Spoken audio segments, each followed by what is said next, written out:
ipo siku pia hata mbinguni Mungu anaitazama sana, kwa sababu hakuna taifa chini ya mbingu lisiohitaji maombi, na taifa ndio linabeba watu wa Mungu wote. Kwa hiyo unaweza kuangalia wingu la leo itakuwa tofauti sana, kwa sababu kuna vitu vikiondolewa kwenye taifa, hata kanisa pia linayumba sana. Fungo wetu leo, kama wewe una kitabu, ni kwenye page 12 kurasa 12. Kuna kipengele inasema kujitesa kwa njia ya toba, kimaanisha kukiri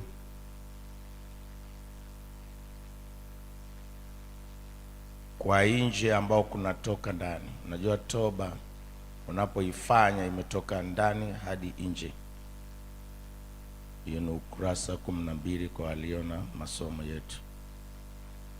Hii tunaipata kwenye Mathayo mlango wa 3 na mstari wa 7, ambao neno linasema Yohana alikuwa mahali anabatiza, wengi walimjia sana katika mataifa mbalimbali, watu mbalimbali.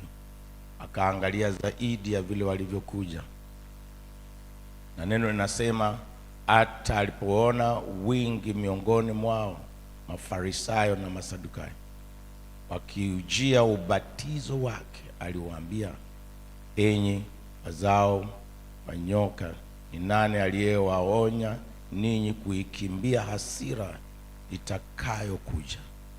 Now these people walikuwa wanaenda hawajui, kwa sababu hao walikuwa nafikiri tu ni toba ya ubatizo.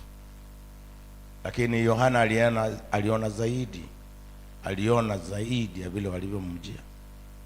Akaona these people kuna kitu wanakikimbia, lakini hawajui wanakimbiaje. Akaona hawa watu kuna hasira fulani ya Bwana juu ya watu, lakini hawaoni.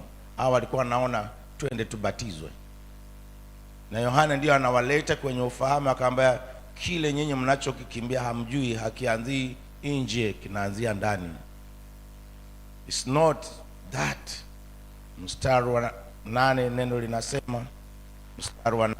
linasema ya kwamba basi zaeni matunda ya wapasayo toba. Toba haianzi nje, toba inaanza ndani. Mfungo huu umesema siku ya 4 mbingu inatuonaje? Leo kuna watu wanatafuta mahali pa kukimbilia. Mafarisayo walikimbilia ubatizo iwasaidie. Today katika mataifa yetu kuna watu wanajaribu kukimbilia kanisani, lakini baada hawajielewi.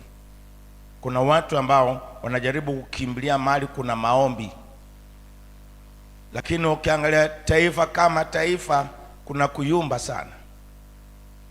Kuna mambo mengi yanafanyika, na mimi naona ya kwamba kwenye mfungo huu ya kwamba point number 1 ni tuombe Mungu ya kwamba watu wengi wafikiwe. Unajua watu wengi wakifikiwa kwenye taifa ni rahisi sana. Do you know why? Kwa sababu mataifa yetu sasa hivi yanakaa ni sasa bwana harusi kaondolewa. In the nation they are alone. Na hii ilikuwa ni tukio ambao Biblia inasema Yesu yuko mahali anaponya watu, anawasamehe watu. Wanafunzi wa Yohana na Mafarisayo wakamjia, wakamuuliza tu swali, Bwana, kwa nini sisi tunafunga and you are not fasting? Mathayo 9:15. Yesu aliwapa jibu moja fupi sana. Nimekuambia siku hii ya taifa, maombi ya taifa kwa Bwana ni ya muhimu sana. Yesu akawaambia, walioalikwa harusini wawezaje kuomboleza? Walioalikwa harusini wawezaje kuomboleza muda bwana harusi akiwepo, pamoja nao, lakini siku zitakuja watakapoondolewa bwana harusi, ndipo watakapofunga. Taifa kwa sasa na sio moja, yaani ni sawa bwana harusi kaondolewa, yaani ni sawa hatuna furaha in our nations. Mataifa yetu hayana furaha, kwa sababu unajua bibi harusi, bwana harusi akiwepo kwenye sherehe, it is a great joy, ni furaha kubwa sana. Na hivyo hili swali linabeba uzito mkubwa. Ndio nimekwambia mbingu leo, I believe hata mahali Mungu yupo anafurahi sana. Kwa nini anafurahi? Anaona watu ambao wanamwakilisha kwa ajili ya watu wake katika nchi, ambao wamejinyenyekeza. Na ndio maana leo nimesema asubuhi ya kwamba ni vyema tuelewa kwamba wingu la leo Bwana talihamisha, ya kwamba mioyo yetu ijae machozi ya Bwana. Do you know why? Kwa sababu ya nchi. Hatuwezi kusema mengi sana, lakini unaangalia nchi kama nchi haiendi. Watu wanayumba, wanakimbia huku na huku. Msukosuko imezidi kuliko amani. Furaha za watu zimeshapotea kwenye nchi. Nchi zetu siku hizi tunakaa kama sawa na wakimbizi. Nchi zetu siku hizi tunakaa ni sawa, hatujawahi kupata ukombozi. Ni kama tumejisahau kwamba wao we fighting wale wa colony waliokuwa. And why do we demand freedom wakati hatuwezi kuipreserve freedom? Siku hii ya leo nimekuambia, na ndio naona Mungu alisema sana katika unabii mkubwa ambaye aliyepea watu wake, na moja ya haya ni kwamba lazima tuelewa kwamba toba inayohitajika kwa ajili ya taifa ni kubwa sana, kwa sababu taifa likiwa salama, hata kanisa liko salama. Taifa likiwa na amani, hata kanisa linakuwa na amani. Siku hizi kwa nini unasema hivi?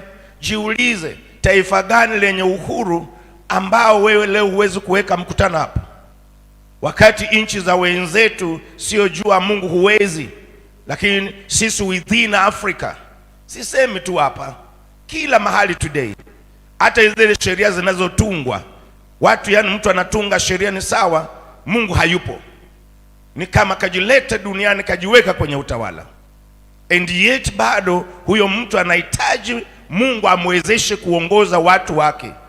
Tuulilie Mungu leo, watu wajue, leaders they must know, wanaongoza watu wa Jehova aliye hai.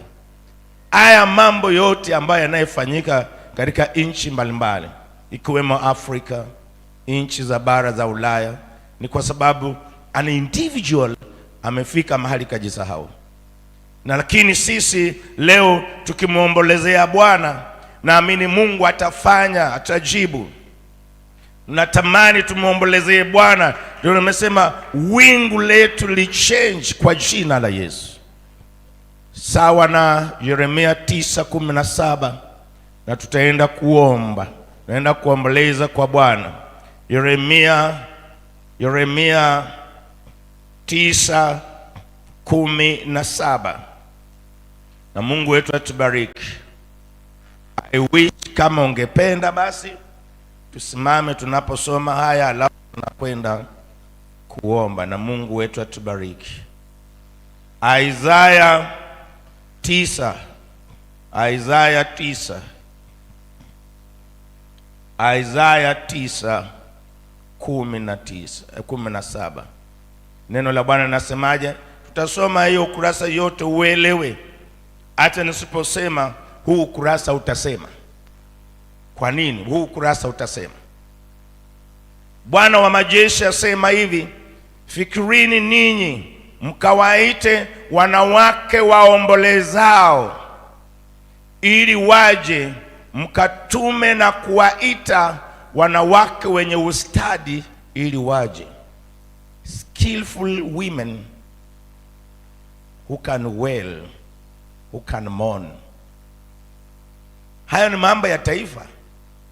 Narudia, Bwana wa majeshi asema hivi, fikirini ninyi mkawaite wanawake waombolezao. Tunao leo women wamejisahau even in the nation. Leo tuna movement nyingi sana za watu wanayefanya maombi, intercessors, prayer teams everywhere, but they don't know wanakari ujumbe gani. I wish wanawake wajimobilize. I think women, they have a crying heart more than men. Mungu hajasema kwamba men cannot cry, lakini aliona women they cry a lot kwa sababu wanabeba vingi sana. Ndio wanalea watoto, ndio majukumu nyumbani. Baba anaweza katoka, mama anahangaika na sufuria, anahangaika na shamba. They have a lot of crying more than men. Na ndio Mungu akasema tuwatafute wanawake waombolezao, not just women, ili waje mkatume na kuwaita wanawake wenye ustadi ili waje. Mstari wa 18 neno la Bwana linasemaje? Neno la Bwana linasemaje? Mstari wa 18 tunaendelea. 18 neno la Bwana linasemaje? 18 inasemaje? 18 inasemaje? Basi mimi nitasoma yangu. Mstari wa 18 inasemaje? Na wafanye haraka na tuombolezee, na wafanye haraka na kutuombolezea, ili macho yetu yachuruzike machozi na kope zetu zibubujike maji. Mstari unaendelea. Mstari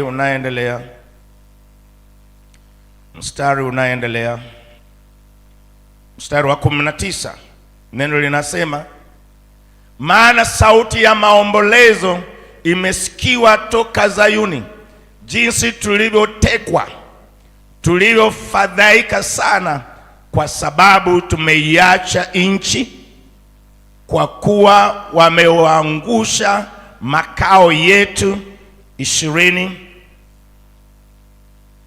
makao yetu. Lakini lisikieni neno la Bwana, enyi wanawake, na masikio yenu yapokee neno la kinywa chake, mkawafundishe binti zenu kuomboleza, na kila moja jirani yake kulia. 21 na kila jirani yake kulia, kwa maana mauti imepandia madirishani mwetu, imeingia majumbani mwetu, ipate kuwakatalia mbali watoto walio nje na vijana katika njia kuu. Today unaonaje mauti ambazo zimejaa? Paka hata zingine zimepandia madirishani, mahali hata hujui zinatoka. Nchi hizi today, yani mtu kufa ni sana mtu kuchinja kuku leo na haoni shida. Damu ya mtu ni ya thamani sana.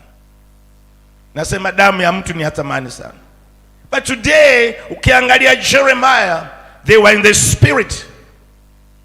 22 Bwana asema hivi, mizoga ya watu itaanguka kama samadi juu ya mashamba, na kama gozi ya ngano nyuma yake avunaye, wala hapana mtu atakaye kusanya. Ndivyo ilivyo. 23 Bwana asema hivi, mwenye hekima asijisifu kwa sababu ya hekima yake, wala mwenye nguvu asijisifu kwa sababu ya nguvu zake, wala tajiri asijisifu kwa sababu ya utajiri wake. Mnaonaje sifa za nchi leo? Everybody, kila mtu ni sifa ya utajiri aliona. Kila na ni nchi, na nimesema sio hapa, everywhere in the world. Hata Kenya, Uganda, wapi? Ni kwa sababu people hawajui haya yote ambayo tunayafanya yanasababisha nchi ni sawa. Hatuna Mungu. Maombolezo ya kanisa ni makubwa. Kwa muda wako soma mpaka umalize, utashangaa sana.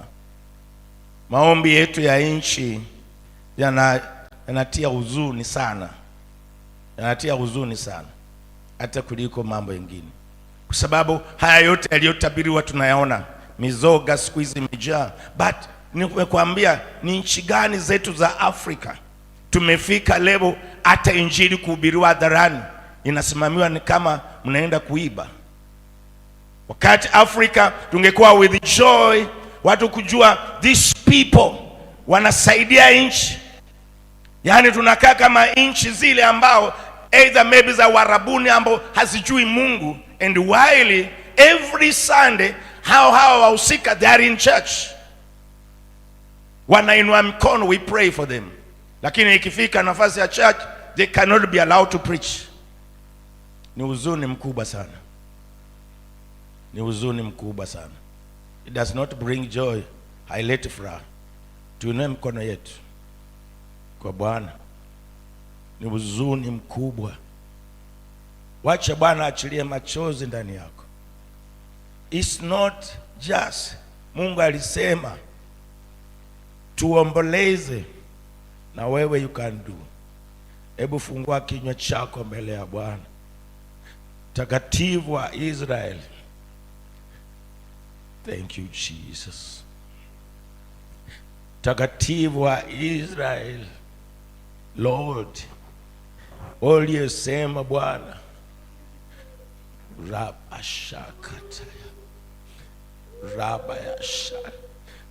Lord, we need you God. Bwana, tunakuhitaji mtakatifu. Man, Lord, without you, Lord, our nation, Lord.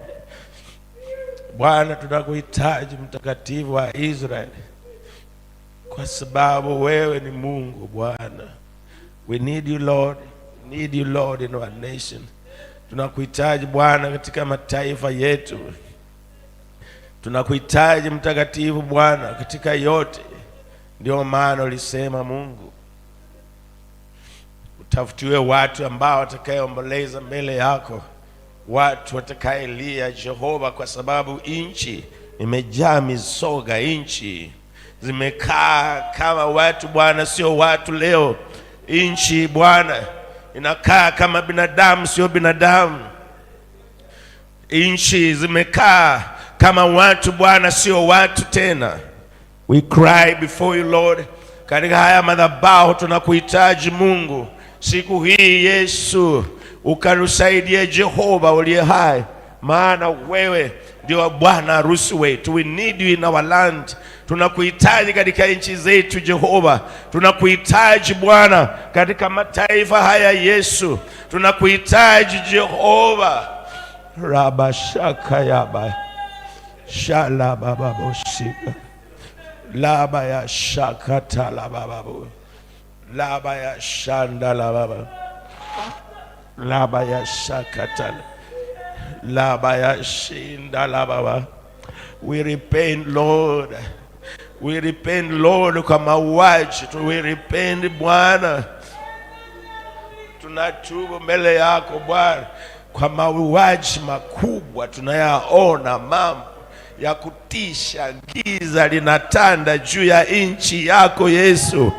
Tunakuhitaji Bwana, tunakuhitaji Bwana, because Mungu uliyosema hautaondoa watu nchini Bwana ili sije ikakaliwa na wanyama.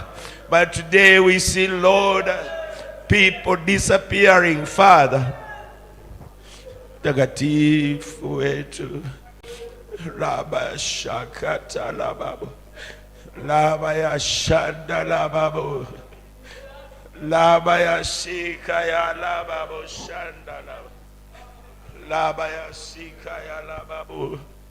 We need you Jehovah God. Shima